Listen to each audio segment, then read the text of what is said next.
California with coronavirus patients on board will dock tomorrow. We have new details on where. Across the country, thousands of passengers will be quarantined. Start warning. A key official tells the vulnerable, if you are an elderly person with an underlying condition, if you get infected, the risk of getting into trouble is considerable. To stay off cruise ships, avoid large crowds and long trips as coronavirus cases continue to rise. Extreme action. 16 million people are on lockdown in Italy for nearly a month. Will it stop the spread, and could it happen here? Good evening. Kate Snow is off tonight. We begin with breaking news about the coronavirus. Here in the U.S., at least 33 states and the District of Columbia have confirmed over 500 cases and more than 20 deaths. 100 countries are now reporting cases, and Italy, one of the hardest hit, has placed millions on lockdown. Now, one of the nation's top outbreak experts says something similar could happen here.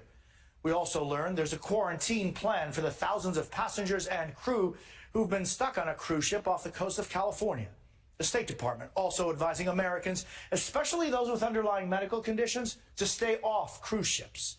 Our Steve Patterson has the very latest. Tonight, after nearly a week adrift, in isolation and without answers, finally an end in sight. Agreement has been reached to bring our ship into the port of Oakland.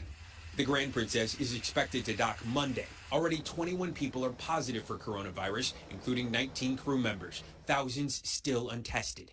Tomorrow in Oakland, California, those passengers will be transferred to 4 military bases, 2 in California, 1 in Texas, and 1 in Georgia, where they will be screened, tested, and quarantined for 2 weeks. Many concerned about coronavirus are wondering how to stay safe when they fly.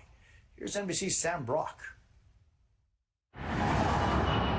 To fly or not to fly? With cases of coronavirus spreading worldwide, travelers are on edge and doing everything they can to stay safe in the skies.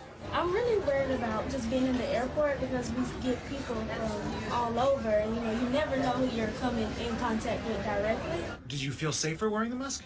I do. But are masks effective? The CDC says they should be considered for sick travelers with respiratory symptoms like coughing and sneezing, and for passengers sitting near others with respiratory symptoms. While a lot of flights to affected areas have been canceled, for anyone who does decide to travel, doctors say precautions on planes are key. It's safe to get on a plane, but use your hand hygiene. Try to avoid people who are coughing and sneezing. But if you're older, if you have underlying illnesses, you have to ask yourself, is this really an essential trip? But what else can you do? In a perfect world, you'd be sitting next to the window because obviously your exposure here is the least. If you sit in the middle seat, this is the worst because you have people on both sides of you. In fact, no matter where you're seated, the CDC says people who are within 6 feet of a traveler with coronavirus are at medium risk of getting the disease. And what about what you're breathing on board? According to the International Air Transport Association, there's filters on planes that actually get out about 99.9% of airborne microbes, which means the air quality on the cabin here is actually as good or better than your office. Also, before takeoff, pay special attention to cleaning surfaces, any place other passengers have touched, including armrests, those metal seat buckles, plus the front and backs of tray tables and digital screens on the seat backs. Finally, use a tissue or wipe on the handle opening the bathroom doors, flushing the toilet, and turning the water on and off in the sink. Small tips that could make a big difference for a healthier time in the skies. Sam Brock, NBC News.